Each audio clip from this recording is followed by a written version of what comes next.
I made a post recently on Instagram, and then somebody sends me a DM saying, Seun, do you know that this thing is harmful to your child? In fact, she brought out research. You know, everybody, like, once you hear research, everybody takes it seriously, saying that this thing is one of the reasons children are then having puberty, you know, earlier than usual. And I was like, man, I do not know what could be going on. And I'm like, how do we learn more about this? Because I believe that as a parent, you're responsible for your child's life, and you should watch the things you're exposing your children to in food. So don't say you don't care. Don't say it's too much for you. That's why we are here, to make it easier for you and to, you know, educate you and tell you the things you need to watch. And who better than to have this conversation with? So please introduce yourself. My name is Oluwaseun Usidamen. Welcome to my YouTube channel. Thank you so much for having me. It's such a pleasure to be here. My name is Ayoyinka Abolarin. I like to call myself a momfluencer, content creator, entrepreneur, mom, wife, child of God. Very Hallelujah. And yeah, it's a pleasure to be here. Who are so excited. So what would you say is a mom influencer? So you're a mom, first of all, but I focus a lot of my content around motherhood, parenting, and life as a mom. So that's why I like to call myself a momfluencer. Yeah, and I agree. I'll put our Instagram handle definitely, so that at least you should follow on Instagram. And I mean, one of the reasons why I wanted to connect with you, because like I said, I saw your page, and this is something, you know, you talk about a lot, and I think you'll be able to build a lifestyle. So those of us that are just coming up into the lifestyle, let us know first of all, what are the things we should even watch out for, and you know, what are the things, how do we then go about it? But because this is a motherhood, you know, channel, I'd like to first talk about motherhood. What do you think about mother? What would you say? A lot of women in my community are afraid of motherhood. That's one area my channel tries to address, that fear of, as in almost at least every offer. I guess someone send me DM saying, I'm afraid, you know, what will happen, you know, my career. People are waiting 2-3 years, not because of anything, they're just afraid. And I'm like, I get it. I lived in that fear, but I don't think fear is a healthy place to, you know, stay in. So what can you say to those women and even those of us that are already, you know, in it? So I think motherhood is a journey. It's a learning curve. It's not easy. I don't ever want to glamorize motherhood and say it's easy, but I think that we have the capacity. God created us with the capacity to grow, to expand. I'm sure you can testify to the fact that you've grown. I mean, you begin to see the strength that you have that you didn't even know existed. So I would say don't be scared. It's a beautiful journey, and I can't imagine my life without my child. I concur. So it's worth it. It's worth it. And you find your balance, whatever that means for you. It's different for everyone, but you eventually find your balance. Yeah, interestingly, I mean, so by the time this video is out, the video I'm talking about will have been out because I just edited it, right? It's talking about, you know, balancing motherhood and career to avoid mom guilt and, you know, burnout. So, and first I talked about is redefining the balance, you know, itself. So I think if you've not seen that video, it's a video you should actually, you know, so maybe you are just wondering, how do I juggle it, or how was the reality of it? We're not saying it's easy, but at the same time it's doable. Right? So just have a good mindset. Okay, so let's go to why we are here. All right, so what are these toxins that this new age is bringing to our environment and our children and our home? Okay, so let me start off by saying that this is a topic that I'm very passionate about, and I'm passionate about it because it's something that has affected my life directly. So I started getting interested in, you know, this healthy living because my daughter had a few developmental delays growing up. And you know, just things were not just going as planned with her development, and I needed to get to the root cause. So, you know, obviously when a child is having any sort of issues, you go to hospital, you get them checked, and then, you know, if it's not a medical, you know, ailment or a sickness, the next thing is therapy. So, you know, we did a couple of different therapies here and there, and they were quite helpful, but I wanted more. So I had to, you know, do a lot of research, you know, and the Holy Spirit, really, I have to give him credit, directed me to you know, the deeper root cause, which is the things that we're putting into our body. And, you know, a lot of, like you said, toxins and environmental factors. So that was where my journey started, really, with this whole, what we call low tox life. So that's the name. It's called a low tox life. And I want to say before I start that it can be overwhelming. Thank you for your honesty. It can be overwhelming. But I do want to say that I've been on this journey for about 3 years now. So you have to pace yourself. You can't make changes in one day. They say Rome was not built in a day, right? Yeah. So I just want to like give that, you know, I don't know what to call it, precursor to the real story. But really and truly, like, we live in a time where we have technology taking over. We have, you know, children exposed to so much more screen time. I remember when I was young, we used to play outside and do kacha and look for snails and all those type of things. But now you have children in front of the screen, so they're more sedimentary than they were before. Then you have exposures to things like, you know, perfumes, candles, so much toxins in like our cleaning products. So generally now the world has gone to a point where convenience and I would say profit for these businesses is more important than the integrity of the business and making sure that the products that they are putting in these things are not harmful.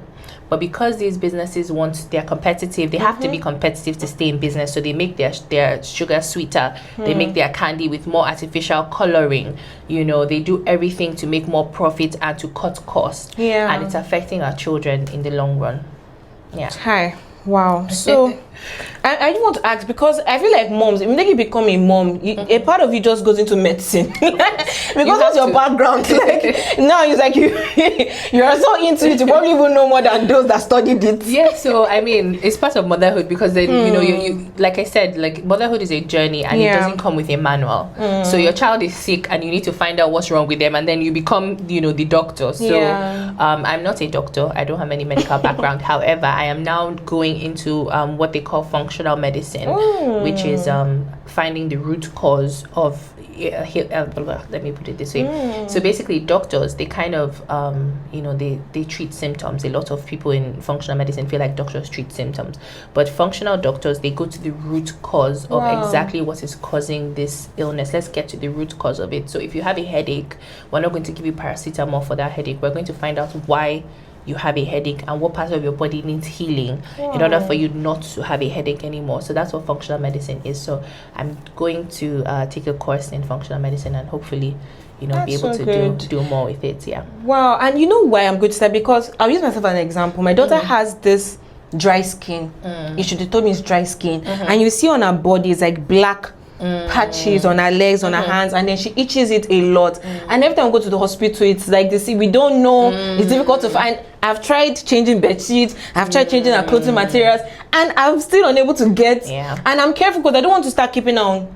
We'll talk after. This one is not for them. No, but it's still really important, because like when you go to the hospital, they'll say they'll give you like probably a topical cream or something, or antibiotics or something, which is still very valid. But it could be her food, it could be her diet, it could be something she's drinking, you know, it could be something in the environment. So sometimes we need to go and find the root cause of what's causing that thing, and not just treating the symptom, because something is bringing that symptom out. Right. So that's basically, you know, my philosophy. Wow, I really like that, and you'll be very helpful in this age. So just maybe like if you can highlight some of this like everyday talks. I know you talked about chlorine in pools, you talked about snacks, you talked about, you know, so that as you're watching, we just go to your house, go and check. So just give like, if maybe a list, so people can easily identify some of these things. So I'm going to speak for moms. I can't identify all the toxins. There's toxins in our environment. There's toxins in the air. You know, just based on the climate that you live in. If you live close to, say, a factory, you're going to be more susceptible to certain environmental toxins than someone who lives in a rural area. So, first of all, eliminate the fear. Let's focus on the practical steps of things we can do as parents in our homes. So the first thing I would say is our cleaning products. So I try to use non-toxic cleaning products, and the toxins in these cleaning products are the perfumes. So the smells, the artificial smells that they put into these cleaning products to make them smell less nice. So you have, for example, like the lemons fresh, the green apple smell. These fragrances have things that they call forever chemicals that are harmful to your body. I don't want to get too technical, but they're harmful to your body, and essentially they're harmful to your children. So if you can use things like lemon, the actual real lemon, you can use things like baking soda to clean. You can use things like vinegar. those type of things. Same things with our soap, same thing with our shampoo. Everything that has artificial fragrance and artificial smells, they have lots of toxins in them, so eliminate that. It also goes for diffusers. I love diffusers. Candles. You have 20 million candles and diffusers in your house. You're literally inhaling chemicals in an enclosed environment. So imagine most of the time your AC is on, your windows are closed, and then you have the fumes from these things, you're inhaling them every day, and it's not good for you. So I would say that. This one isn't really a toxin, but it's still, part of like things that we give our children as moms. Ribenas, drinks with dyes, drinks with sugar, high processed snacks. They're not good for our children. I think I did a whole video on this, talking about each dye, each color, and how it affects your child. So there's that, and I can keep going on and on. Wow. Yeah. And it's I don't say it's scary, because I know that in this age you have to be really, really, really intentional, because it is so easy. Like, even I remember like the other day my daughter was out, and I didn't follow her, but when I heard reports, I was like, she drank a bottle of Coke. I was like I don't give you Coke, like please. I told them when the house, you won't die, like don't be drinking water only and smoothie. You'll be fine. Nothing will happen to you. So I'm going to say something. I live by the 80-20 rule. 80% of the time, we try to eat a healthy diet, especially with my daughter. 20% of the time, I allow her to be a child and to enjoy these things. I know they are not good for you, but I mean, you're still part of this world. I always say, how the Bible says, you're in the world, but not of the world. But I always say you are still in the world. You know what I mean? So even though you're not of, you're still in. So let's still participate in some of these things. So sometimes when she goes out with her grandma, she'll give her Fanta, she'll give her ice cream, she'll give her chocolate. No problem. That's fine. That's your 20.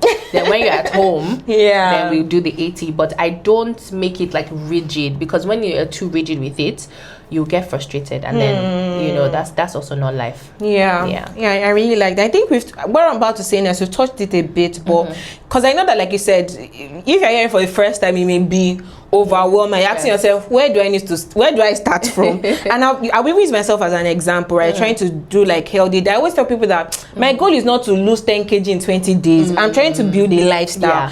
So you may see me today, I'm trying to find a balance that works for me, that even when I'm on my worst days, I'm still okay. And I realized that it's taking years. Where I am now, it took intentionality, learning, unlearning. So we're not saying, now remove everything and Rome was not built in a day. Honestly, just be aware, be more intentional, right? And I'll just leave it to talk about it. So okay, now I want to start. Now I know there are toxins. How do I gradually, do all apart from even the talk, I like to talk about even diet. Some things that you can, feed your children. It's not too much for the moms and all. So I think I would say, with just living a healthier lifestyle, is start with what you have and start with making small changes daily. So for example, like you said, starting with your food is a great place to start, because you can make those changes. You cook the food, so you can decide to cook the food with less salt. You can decide to use 2 Maggies instead of 4. You can decide to use a healthier type of oil instead of seed oils. So you can make those swaps easily with your food. Like you said, you can have juice, give your children juice and smoothies instead of Coke and Fanta. So those are the easier, the low-hanging fruits and the easier things to to change. And I say this, my daughter used to drink 2 Ribenas a day. Wow. She used to have Paleji every day to school. So I'm speaking from experience. I'm not speaking from a place of judgment. I'm speaking from a place of, this is something that I've been able to achieve, and you can. So we weaned my daughter off sugar. In fact, she'll tell you Ribena is bad. She'll tell you. She saw, I think I posted on my story that she saw a girl eating Ribena and munching. I had to tell her that that's poison. And I'm like, no, you can't go around telling people that this is poison. So it's doable, right? And then, like I said, you can start with the things in your home, your candles, your cleaning products, and so on. And then eventually, if you're interested, go like that. Yeah. So take it one day at a time. You'll be fine, and we're all One day here at a time, yes. to help each other, right? I know, like some of the things you talked about, red therapy, taking supplements, aluminum free. This deodorant. There's some things we'll talk about in camera. If you want, next time you can ask her in the comment. Maybe ask her. She's here. Feel free to come to my DMs. People come all the time, and I'm always happy to answer. Yes, nice. I saw your page one time when you and your husband were doing a content. Yes. Like, hi, my name is. yes. She has a lot, so but don't worry, we'll also get there. Of course. Okay, so and I know one thing you also talk about a lot on your page, because you're right here. I'll use the opportunity. No Picky eaters. I have a couple of mom friends that I feel for them. Yes. I feel for them. So just talk to the moms that are struggling with that area also. So I was talking to my husband, I think yesterday, and I was saying that if you have a child that's not a picky eater, you don't know what God has done for you, because it's very frustrating. Hey. You can feel like you failed your child. You want your child to eat and experience so many things, because for us in Nigeria, food is communal. So it's not only just about eating, it's about experiencing, jollof rice, meat, chicken, all these things. That you have a child that's not going to eat those things. But what I would say is take it one day at a time. Don't force the child. The most important thing is that mealtime doesn't feel like a battleground, right? And one thing that I've had to learn, and I think is the number one thing that I say, is it doesn't matter how they get those nutrients as long as they get it. So if they're only going to drink smoothies and they're not going to eat food, that's fine. You've given them the fruits, it's just in a blended form. Hide vegetables in their soup. Hide healthy nuts in their granola or whatever they like. Try to find a way to incorporate the things that they won't ordinarily eat into the things that they already like, while you're then introducing them to new foods. But since we're here, I would just say that I'm actually creating a guide for moms. It's actually almost done. I'm hoping it'll be out this weekend or next week. And it's called Happier Plates. So it's a 25-page guide that just talks through picky eating, what to do, all the things I've done.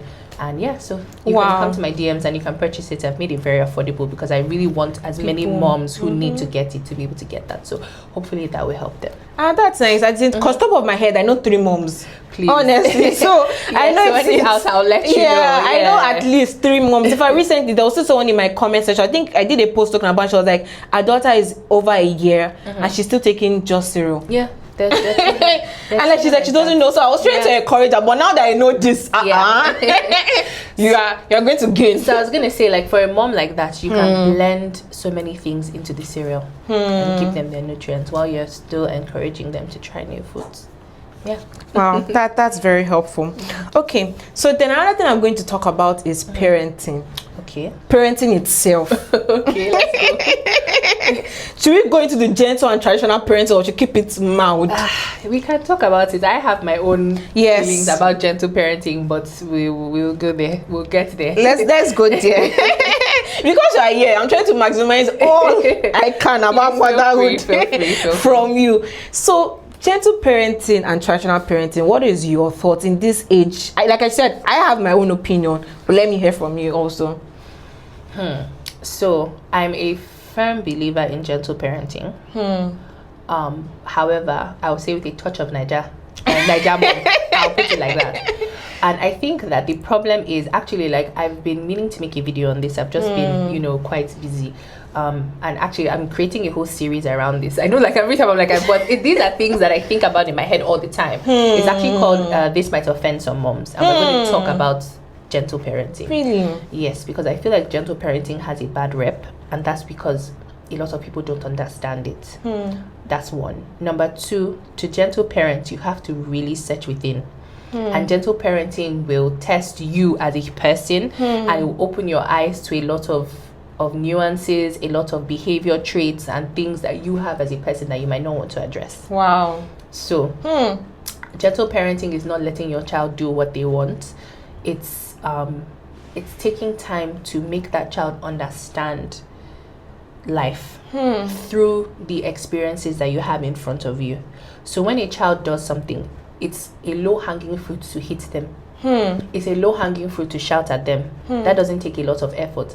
But to sit a child down and make them understand their actions, the consequences of those actions, and also to give them tools to be able to handle that situation better, it takes a lot of work. Not only that, it also takes a lot from you, because it takes a lot of time and it takes a lot of energy. But we want to build well-rounded children. And not only that, also having a conversation with your child and allowing them to express themselves so that they understand their feelings. Because in Nigeria, I don't know how you grew up, but when I grew up, when your parents say something, you don't talk back, and whatever they say is it, and that's good. We're teaching children how to have respect, but in this day and age, we need to teach children how to be thinkers. We need to teach them to be independent and to also be able to trust their own feelings, understand their feelings, and be able to work through those feelings. Wow, I feel like clapping at this point. Wow. So for example, when my daughter is angry, she'll tell you, I'm angry right now, I'm sad right now, I'm not happy. She knows the difference between being angry, being sad, being unhappy, because we've walked through those emotions and she knows how to manage them. So I am a firm believer of gentle parenting done right. And when I say with the touch of Nigeria, there's every now and then you need to give them that my dear. Exactly, but still come back and explain to them why and let them understand. If I tell my daughter, do you want the consequences of your actions? She knows exactly. I don't want the consequences, because she knows that actions have consequences. So wow. I think I'm going to watch that. I always like it because I get to listen to it again and then think about it. I think I really like that perspective to it, and I like that you're also honest about that. Sometimes where we need but it's just a lot of times where the first response is always this. And even when we do this, we're not ready to call back the child and say, this is what you did, and how do you know? Even my toddler at 2 years old, sometimes you repeat and she say, if you do that again, she just look at you, okay. I'm like, it's like, okay, so this is not even getting anywhere, right? And I've learned to look at the response. So if I'm doing something and it's not working, let's try something else. The issue is not you have to hear what. It may be okay, let's talk. It may be okay, maybe let me put this closer to you, maybe see this. Also, sometimes even at a little age, you not use the potty. Okay, no screen time. She will not cry and say, and she may not understand, but know that if you do this is what is going to happen to you. Parenting this age is very interesting. It is. Okay, so I think that's just I don't know if there's any other thing we should touch as it relates to. There's a lot on it. Yes, I just remember. Thank you. I want to talk about balancing motherhood. So if you can touch on that, because I know it's also a big thing, and beyond even career, because even being a housewife, stay-at-home mom is a lot of work. It is. And a lot of women are losing themselves, forgetting themselves, not having time for themselves. And how do we, and I don't know if you're open talking about this, but even in the topic of money, right? Because I know some women have fear of I don't want to just stay at home. What I don't have the money, what if my husband leave me? What if there's all those bad PR? And then I've seen some other women using their money to then threaten their husbands that now I have the money, I can do as I like. My sister. So yes, please.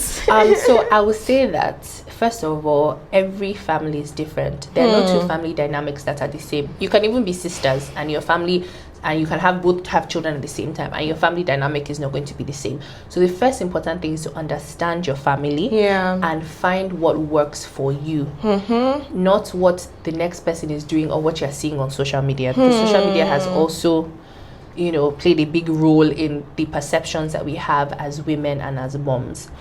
So I would say this because I've had this personal experience. I had my business for 5 years before I got married, and then I had my daughter, and then I had to slow down. And that was a very challenging time for me because I identified so much of myself. I tied so much of my identity to my business. Be a boss babe, doing this, doing that. I was in my 20s and doing very well, and then all of a sudden, zero. COVID was also part of, one of the reasons why I had to slow down. But that's from, 100 to 0 was a very, very big shock for me. And it was a learning season, and that God really, was able to, talk to me about my identity outside of my business. So that's number one. Your identity is not tied to what you do. But I understand that motherhood sometimes robs us of our feelings, right? So what I would say is, number one, enjoy and be in that season, because it's only for a season. Yeah. It's only for a season. Your child is only going to be little for so long. Yeah. That's if you have the luxury. Some women don't have the luxury. They have to go back to work, and that's okay. That's your reality, and that's fine. You know, if you have a village or people that are helping you and you want to go back to work immediately, go ahead and do it. If your circumstance doesn't allow you to, accept what it is and enjoy that season, and then work towards the next season. So I didn't work for 2 years, and even financially it was very difficult for me, because I'm going from making my own money to then relying on one income and relying on my husband, and his way was so humbling. It was so humbling, and it was so difficult. And at a point I resented my husband, because I was like, you get to continue to chase your dreams and do whatever you want to do, and I have to sit back and just be a mom. It wasn't enough for me to just be a mom. I wanted to also have my own purpose as well, right? So I am all for women, you know, having their purpose, but you have to understand that it's going to come in seasons, right? And then I'm now in this season where I'm now being able to have my job, you know, create content, run businesses, and so on. And everything that I felt 3-4 years ago feels like so far away. Wow. Right? So I would say just embrace the season.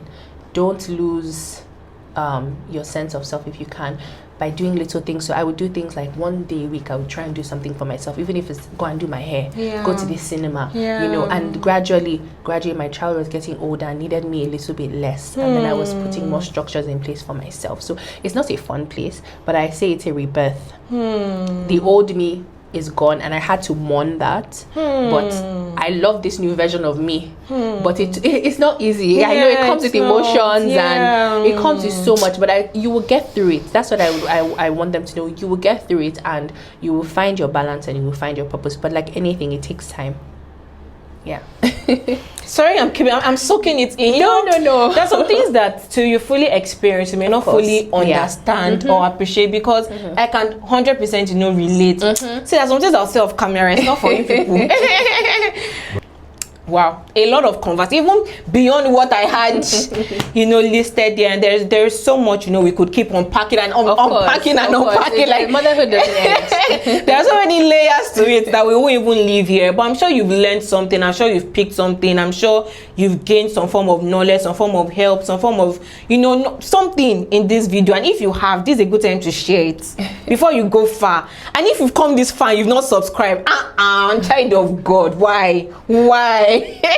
And don't forget to drop a comment. Let us know what you learned. I mean, I always say that the whole point of this channel is for us to do it, together. So don't go and gatekeep it. Let us know what you learned. Let us know what someone else can also learn from this. And I'll see you guys in the next video. Bye.